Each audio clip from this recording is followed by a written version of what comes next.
Hi, good afternoon, good evening, whenever you're listening. Welcome to another episode of the Treester. Have our wonderful co-founder, Vanessa. Hey, Vanessa. Hi, Jodi. How's it going? All right, all right. Everything's all right. Yeah, Matt is here with me too. Hello. All right, and we have the wonderful genius, Matt. Yeah, yeah, Not too kind, too yep. Yeah, I just came back from Burger King. We're trying the Impossible Burger this time. Recap burger, Beyond Burger. We didn't really like it that much. It doesn't really taste like meat. For me, and I guess for Matt too, we've had some really good beef in the past, like burgers that are really juicy and whatnot, like high quality. And for us, it's nowhere near that. So, but maybe the Impossible Burger is better, right? Did you get one from BK too, or? Oh, yeah, I got one too as well. I've been eating these things for the longest, but I prefer to hear you guys' opinion at first. Okay. Then I'll speak. Yeah. All right. So I checked out the price, right? The meal with fries and Coke. That's I think like $10.50.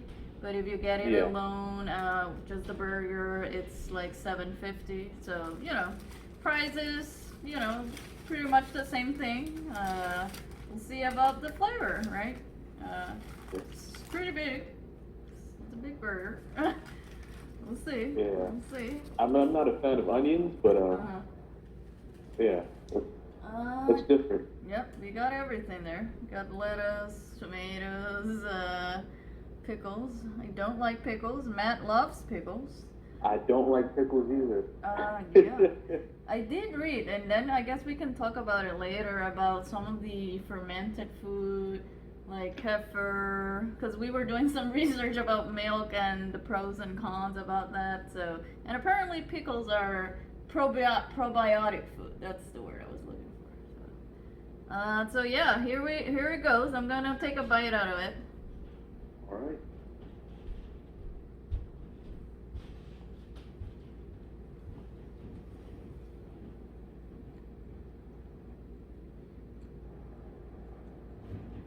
Should I go ahead and Yep. You can. try to eat my burgers right side up? Hopefully this one is better for you, Matt. It smells like a burger, like a Whopper. I guess it's everything else, but I like how they get the card line on the burger, the actual patty. That's interesting.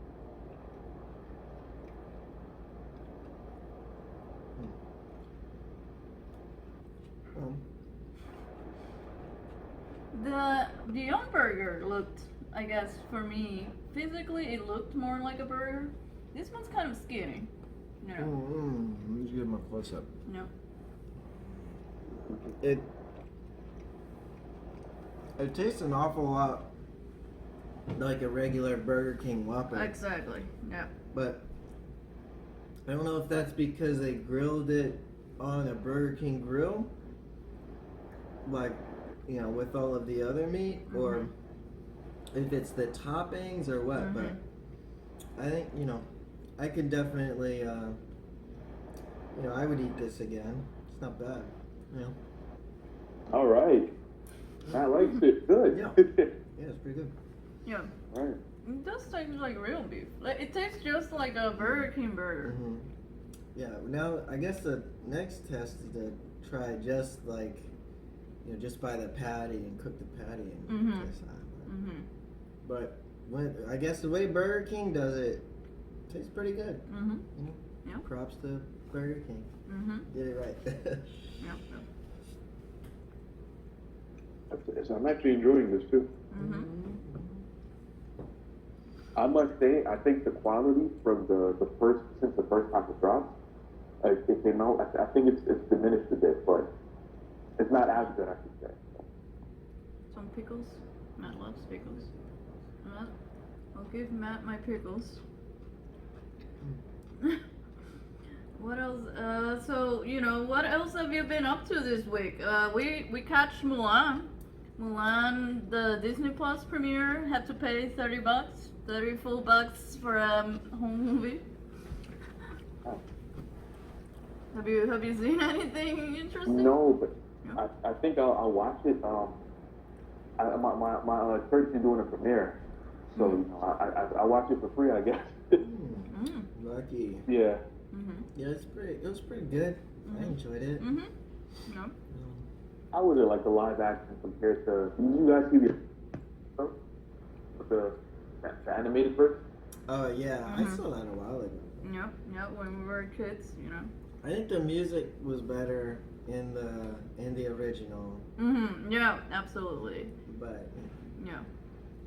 the action sequences in this one were pretty cool. Mm-hmm. You know, she kicks the spear. Well, I won't ruin it for everybody, but it's Yep. cool.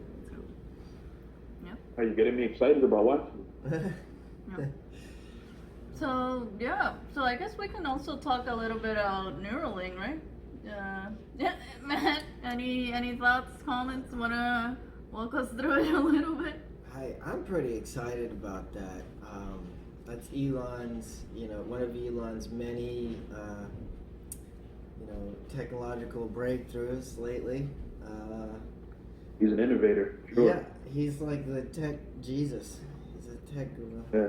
But so this Neuralink is basically designed to analyze,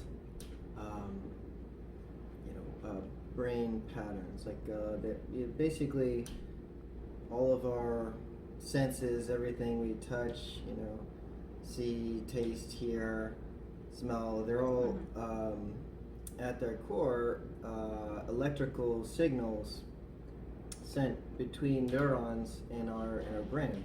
And we can't really comprehend the complexity of these pathways,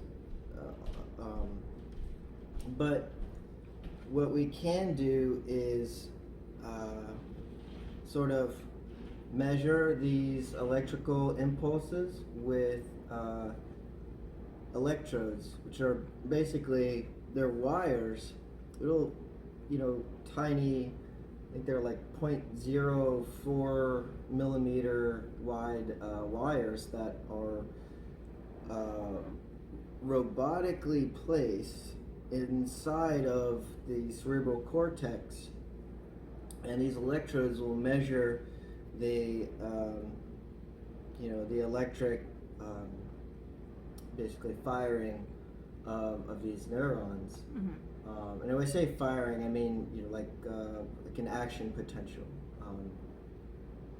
and we can see that when the leg moves or the arm moves, like there are certain patterns in the firing of these neurons, and if we can use algorithms to basically recognize those patterns, if you know which patterns to look for, then you can sort of reverse engineer that and like simulate those patterns with a computer, and you can basically read and write these patterns. So like if someone could operate a robotic arm just by thinking about moving that arm, with their neural link in place. It's pretty powerful stuff. When you consider like all of the paraplegics out there, and people that have brain illnesses that give them like let's say chronic pain or like depression or anxiety or all of these things are just electrical impulses that can be controlled, basically. And it sort of opens up this whole new world of electronics to brain like interactions. Yeah. I guess eventually like the goal is to use it in deeper parts of the brain, not just the cerebral cortex, but like, the hypothalamus and the amygdala and, deeper parts inside the brain that control a wide variety of things. Mm-hmm. So. And also, what I got from it is that the significance of it, because right now there is some technology resembling what Neuralink is trying to do, but it's a lot more bulky, right? So the way it works is pretty much, if you've seen The Matrix, that's how it works right now, right? They basically drill a hole in your head, right? And they plug it in with a machine that kind of reads, what's that called? Action potentials. Mhm. Well, with the current technology, it's like very invasive, Mm-hmm. and the electrodes they use are like very large, and they actually displace a significant amount of brain matter, Mm-hmm. which could be detrimental to the health of the individual. Yep.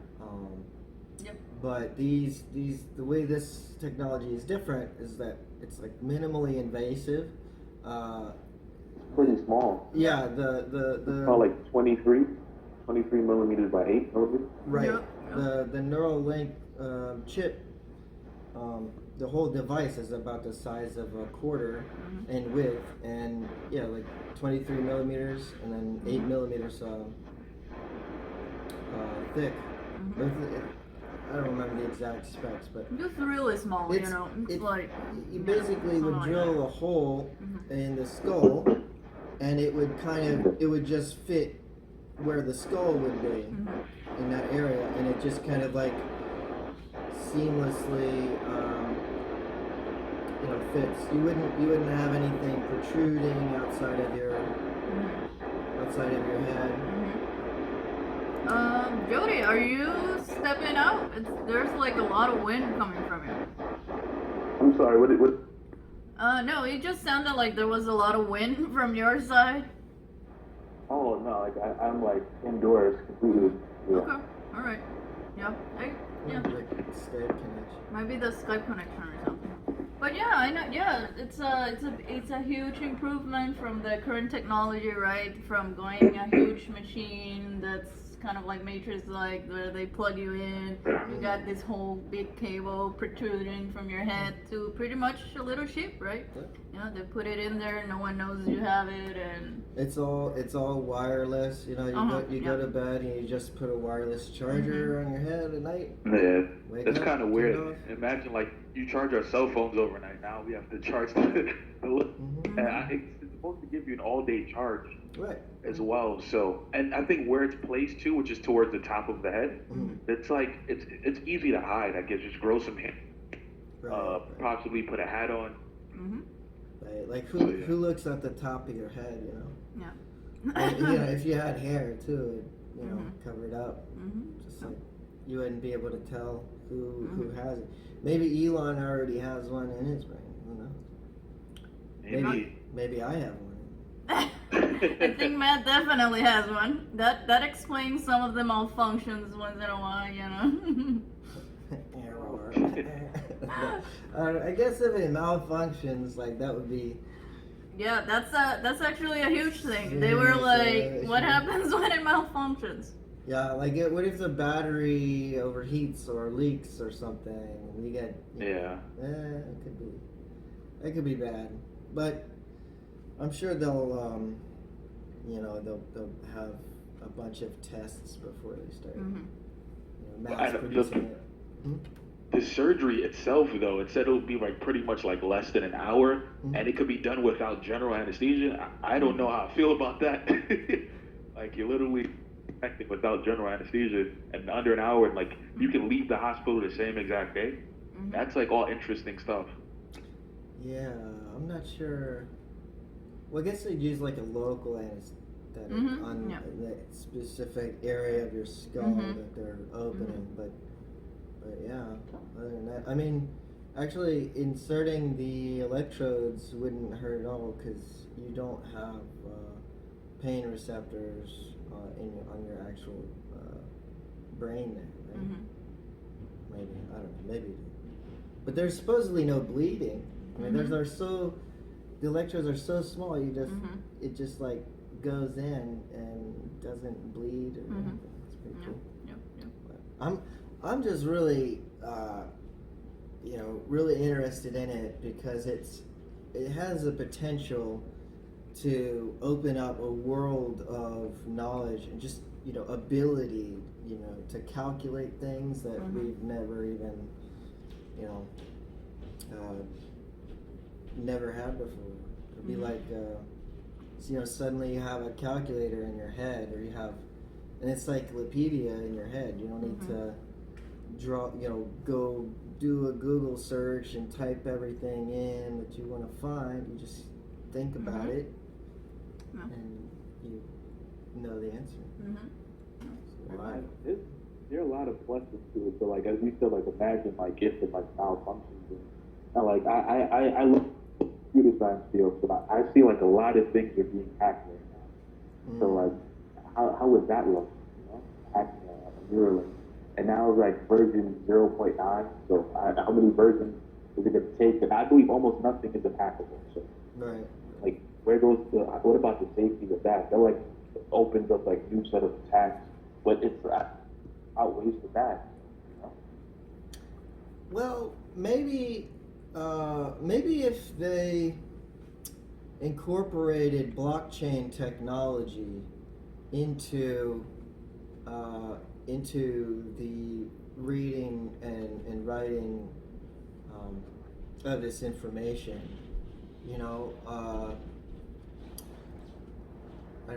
I guess I don't want to go on a whole spiel about blockchain, but to make it simple, if everybody who had this Neuralink and had the blockchain of all of these neuron interactions, sort of downloaded onto their Neuralink, then if there was ever an outlier, like some issue where someone had hacked one Neuralink or another, the correct blockchain would be the only one recognized by everybody using their Neuralink, so the outlier would automatically get thrown out.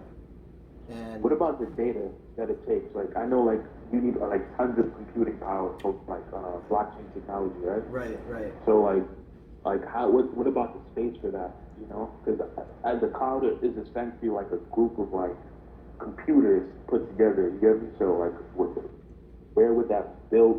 And would that itself be like physically secure too as well? That's like another thing. The way it would have to work in order to make the devices themselves foolproof and immutable, basically unhackable, you'd have to have that blockchain downloaded directly onto each Neuralink device.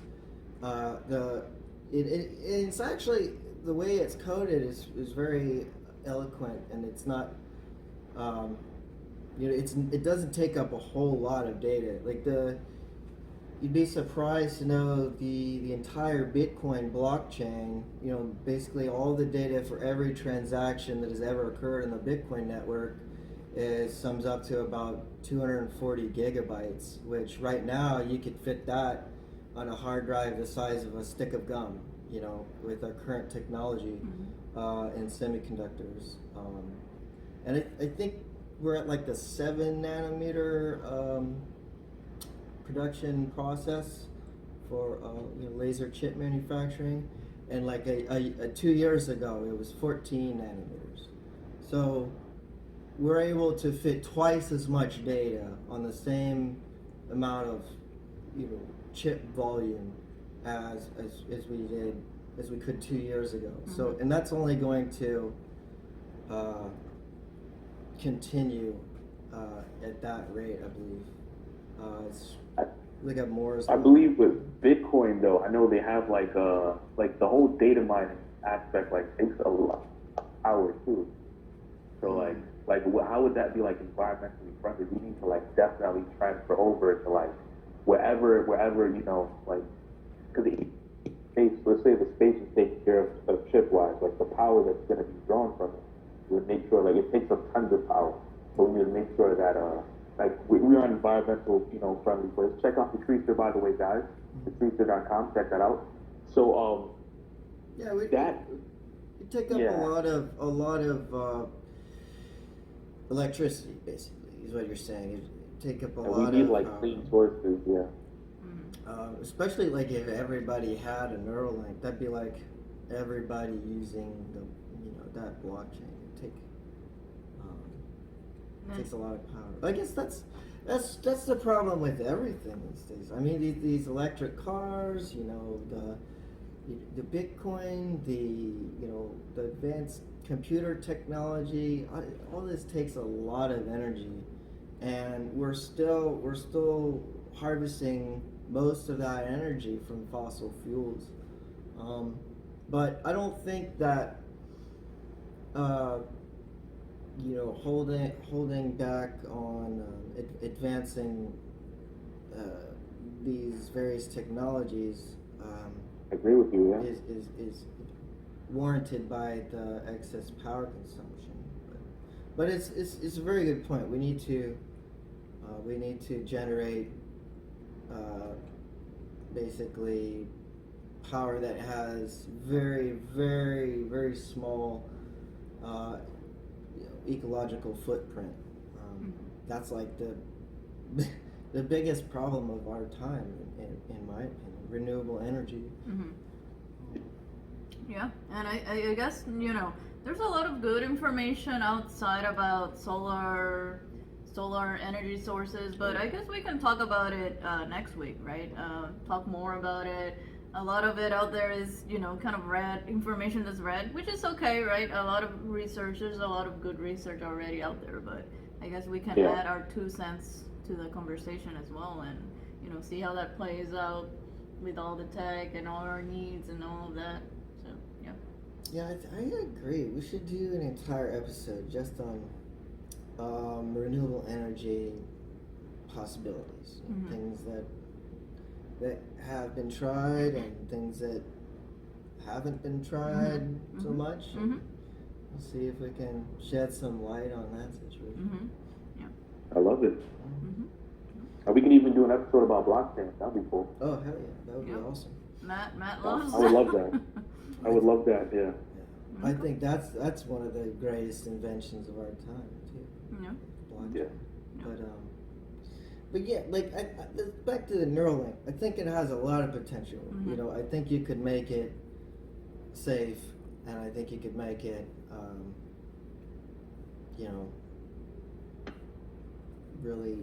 a really powerful tool for everybody. I mean, imagine you're like sitting in your room, and you want to play video games, so you just think about it, and then your TV turns on, and you're in there. You're like controlling the cursor with your mind, and you're moving around through this world. It's a different level of gaming. That sounds cool. Oh yeah. Less reasons to go outside. I think the only side that's missing, and I think that's already talked about a lot, is that tech is moving forward, right? We're trying, and there's some really smart engineers and whatnot, but the side that seems to be lagging is let's say the ethical or legal side, right? Arguably, part of our society and the strength of it is the rule of law, right? And rules and regulations that everyone follows, so we can have an orderly society with rights, human rights, and all that sort of good stuff. But in terms of tech, I don't think there's a robust body of law. I don't think that, I don't know about you guys, but that doesn't seem to be my impression, right? And I think one of the reasons why is because lawyers in general, they don't have an engineering background. They don't understand computer programming and all that sort of thing, and all the possibilities in terms of tech, right? So how can you make those laws if you don't even understand how everything works, right? So I I think, think you you know, just gave somebody a great idea. mhm. Yeah. So yeah, I think I think that needs to be developed more, right?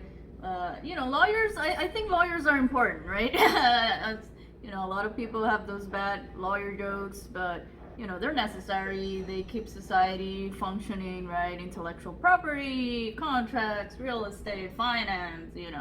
That's basically the most. I think it's pretty much the most important thing of a modern society.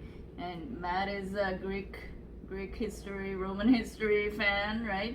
And I think they had pretty good, legal systems, compared to other societies probably. And so yeah, I think that. Compared to ours. Yep. Yeah, they were like, right? Yeah. So yeah, I think in terms of tech, as it can grow as much and be as modern as possible, but then we need the regulations to keep that in order, right? To make sure no one does weird stuff that people don't know about. So something to keep in mind. Definitely something. Yeah. So I guess we'll see you guys next week, right? Next week we'll probably get into renewable energy sources, right? Yeah, solar, wind, everything that's happening. Why is it not out there? What can we do about it? And we might try a homemade Impossible Burger. See if it's just the Burger King magic or what's going on there. So yeah. How does that sound, Jodi? Check this out at the Treester, Treester.com. Give us some feedback on the podcast, on the Treester. Go on the feed, type it up. You can also go on the Instagram, the Twitter. Look us up. Yeah, absolutely. And now we're on YouTube too, so you'll get to see us in full glory. Make sure to comment there, right? Share, subscribe, and like. Hit subscribe, like, comments. We'll answer them. If anyone has interesting things to talk about, we'd love to even have a debate. Have you guys on the program? We like a hearty debate. So opposite points of view too. That's all good stuff. Yeah. All right. All right, guys. All right, and we'll see you next week. All right. Take care, Jodi. All right, take care, man. Take care, Vanessa. Bye. Thanks. Bye.